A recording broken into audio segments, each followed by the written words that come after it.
ಮೂಲಕವಾಗಿ ಸದ್ಯ ಈಗ ಜಮ್ಮು ಕಾಶ್ಮೀರದಲ್ಲಿ ರೈಲು ಸಂಚಾರವನ್ನ ಸ್ಥಗಿತ ಮಾಡುವಂತ ನಿರ್ಧಾರವನ್ನ ಕೈಗೊಳ್ಳಲಾಗಿದೆ.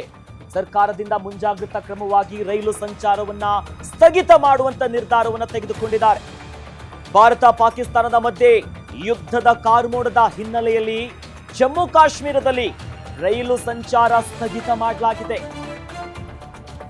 ಜಮ್ಮುವಿನಲ್ಲಿ ರೈಲ್ವೆ ಸೇವೆ ಸಂಚಾರ ಬಂದ್. ಫಿರೋಜ್ಪುರ್ ಬಟಿಂಡಾದಲ್ಲೂ ಕೂಡ ರೈಲ್ವೆ ಸಂಚಾರವನ್ನ ಸ್ಥಗಿತ ಮಾಡಲಾಗಿದೆ. ಜಮ್ಮು ಕಾಶ್ಮೀರದಲ್ಲಿ ಇನ್ನು ರಾಜಸ್ಥಾನದ ಜೈಸಲ್ಮರ್ನಲ್ಲೂ ಕೂಡ ರೈಲ್ವೆ ಸಂಚಾರಕ್ಕೆ ಬ್ರೇಕ್ ಹಾಕಲಾಗ್ತಿದೆ. ರಾತ್ರಿ ಹೊತ್ತಿನಲ್ಲಿ ರೈಲ್ವೆ ಸಂಚಾರ ಸ್ಥಗಿತಗೊಳಿಸುವುದಕ್ಕೆ ತೀರ್ಮಾನವನ್ನ ಮಾಡಿದ್ದಾರೆ. ಯಾಕಂದ್ರೆ ಮುನ್ನೆಚ್ಚರಿಕೆಯ ಕ್ರಮವಾಗಿ ರೈಲ್ವೆ ಸಂಚಾರ ಸ್ಥಗಿತ ಬಂದ್ ಮಾಡಲಾಗ್ತಿದೆ. ಬಹಳ ಪ್ರಮುಖವಾಗಿ ಗಡಿ ಭಾಗಕ್ಕೆ ಹೊಂದಿಕೊಂಡಿರುವಂತ ನಗರದಲ್ಲಿ ರೈಲ್ವೆ ಸಂಚಾರ ಸ್ಥಗಿತ ಆಗ್ತಿರುವುದಕ್ಕೆ ಕಾರಣ ಮತ್ತಷ್ಟು ಗಡಿ ಭಾಗದಲ್ಲಿ ಬಿಗುವಿನ ವಾತಾವರಣ ನಿರ್ಮಾಣ ಆಗಿದೆ.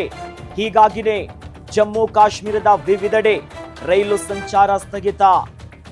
ಈ ನಿಟ್ಟಿನಲ್ಲಿ ರಾಜಸ್ಥಾನದಲ್ಲಿ ಕೂಡ, ಯಾಕಂದ್ರೆ ಬಹಳ ಪ್ರಮುಖವಾಗಿ ಭಾರತ ಮತ್ತು ಪಾಕಿಸ್ತಾನದ ಗಡಿ ರಾಜ್ಯಗಳು, ಹಾಗಾಗಿ ಅಲ್ಲಿನ ಪ್ರಮುಖ ನಗರ ಪ್ರದೇಶದಲ್ಲಿ ರೈಲ್ವೆ ಸಂಚಾರವನ್ನ ಸ್ಥಗಿತ ಮಾಡಿರೋದು.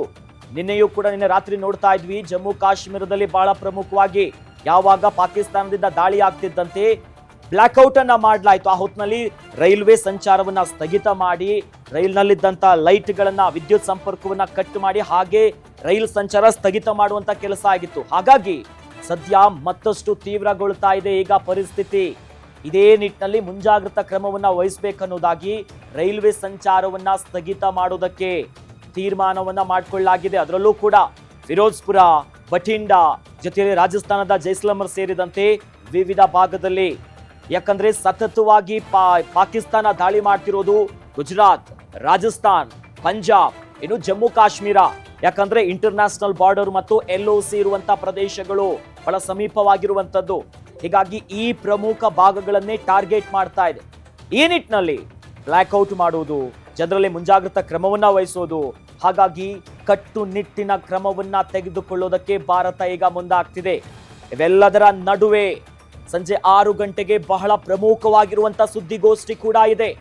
ಭಾರತ ಒಂದಾದ್ಮೇಲೊಂದು ಮುನ್ನೆಚ್ಚರಿಕಾ ಕ್ರಮವನ್ನ ವಹಿಸ್ತಾನೆ ಇದೆ. ಹೀಗಾಗಿ ಯುದ್ಧದ ಕಾರ್ಮೋಡ ಮತ್ತಷ್ಟು ಆವರಿಸ್ತಾ ಇದೆ, ಕವಿತಾ ಇದೆ. ಪಾಕಿಸ್ತಾನ ಮತ್ತೆ ಕದನ ವಿರಾಮವನ್ನ ಉಲ್ಲಂಘಿಸುತ್ತಿದೆ.